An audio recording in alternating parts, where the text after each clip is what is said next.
Hello friends.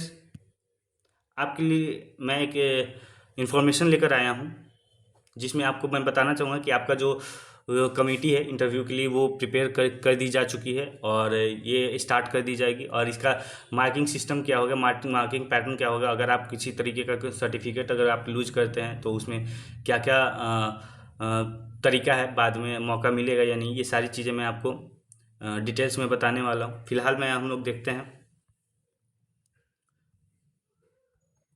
यहाँ पे आपका लिखा हुआ है you with reference to the above mentioned subject, in view of the resolution of the centralized selection and appointment committee dated 1/9/2025 duly approved by the honorable court, you are hereby informed that the interview of 7,714 candidates in connection with the appointment to the post of upper division clerk in the civil court of Bihar pursuant to the employment notice number 01/2022 is scheduled to be held and ये लिखा गया है आपको, जितने भी civil court के जजेस हैं उन लोगों को दिया गया है, all the principal district and session जजेस ऑफ बिहार। इसमें आपको मैं बताना चाहूँगा क्या कैसे मोड और मैनर होंगे। इंटरव्यू आपका होगा 8 तारीख से लेके 20 तारीख तक इंटरव्यू हेल्ड किया जाएगा। The interview will be conducted from 10 बजे के बाद से आपका इंटरव्यू कंडक्ट किया जाएगा। और जो जो भी आपका जो पैनल होगा वो कंप्लीट 12 लोगों का कमेटी बनाया गया है। 12 कमिटीज़ बनाई गई, सॉरी 12 कमिटीज़ बनाई गई है और हर कमिटीज़ में 3 मेंबर्स होंगे, मतलब 3 पैनल का एक कमिटी होगा।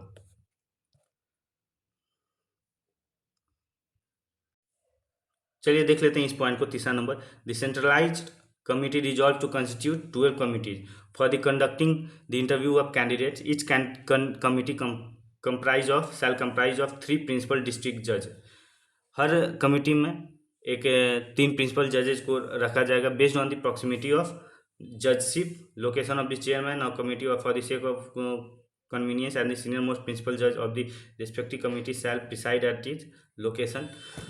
हर कमेटी में 3 प्रिंसिपल डिस्ट्रिक्ट जज को दिया गया है और 12 या 36 लोगों का ग्रुप है ये। जितने भी कैंडिडेट्स होंगे उनको इक्वल नंबर में शेयर किया जाएगा मेंशन कमेटी में, मतलब यहाँ पे साफ दिए गए almost equal number of candidates is shared amongst, equivalent लगभग लगभग होंगे। प्लस में इसके बाद मैं आपको बता देना चाहूँगा जो इम्पोर्टेंट पॉइंट्स हैं, मैं इसको आपको दर्शा देता हूँ।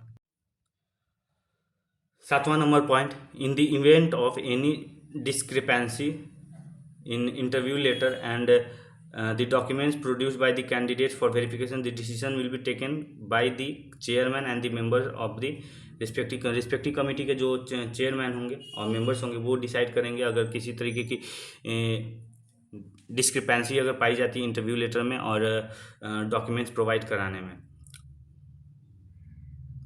और आपका जो मार्किंग स्कीम होगा वो कैसे होगा ये 10 मार्क्स का होगा आपका, यहाँ पे साफ तरीके से मेंशन कर दिया गया। The marks shall be awarded in separate form out of 10 marks.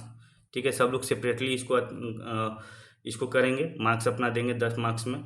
साथ ही इसमें दिया है for the purpose of competition, मतलब जोड़ने के हिसाब से the average marks of the awarded marks, the average of marks awarded by the chairman and the members of the committee will be the score of the candidates in the interview. साफ है, मान लीजिए कोई एक interview आपको 8 number दे रहे हैं, एक 7 दे रहे हैं और एक आपको 5 दे रहे हैं, तो टोटल मार्क्स आपका जो हो जाता है 20। इसका जो एवरेज होगा वो 6.33, ये आपका इंटरव्यू मार्क्स का माना जाएगा।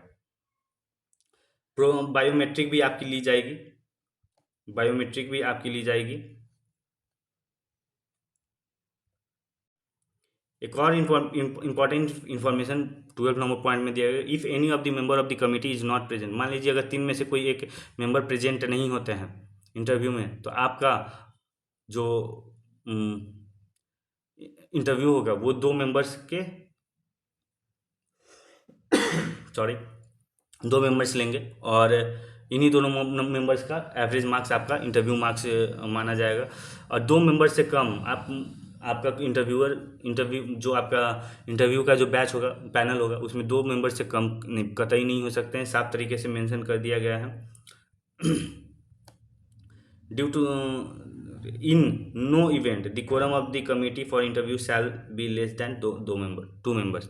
2 मेंबर से कम एक भी नहीं हो सकते हैं।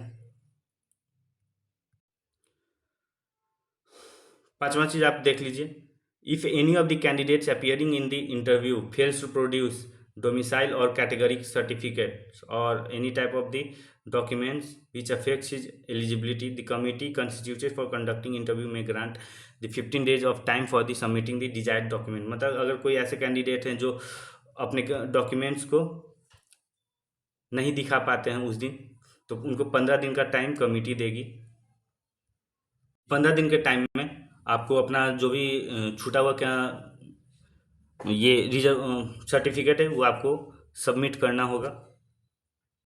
और आपका यहाँ पर एक इम्पॉर्टेंट मैसेज दिया गया है कि all the respected chairman of the 12 committees constituted to conduct the interview are requested to depute a special messenger under the prior intimation to the office of the undersigned to collect the documents related of the interview from the office of convener on 6/9/2025 till 2 बजे 6/9/2025 के 2 बजे तक में जो भी जो भी committee chairman, किसी भी कमेटी के चेयरमैन को जो भी हैं वो अपने किसी मैसेंजर को भेजेंगे ताकि वहाँ से जो भी डॉक्यूमेंट्स इंटरव्यू के लिए जो भी डॉक्यूमेंट्स रिलेटेड इन्फॉर्मेशन है वो वहाँ से कलेक्ट कर जाएंगे और इसको स्पेसिफिकली बहुत सेफली इसको लाया जाएगा।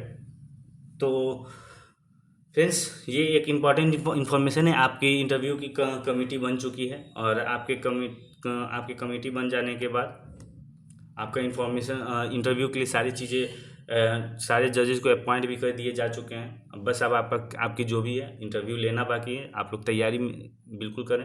धन्यवाद। जय हिंद।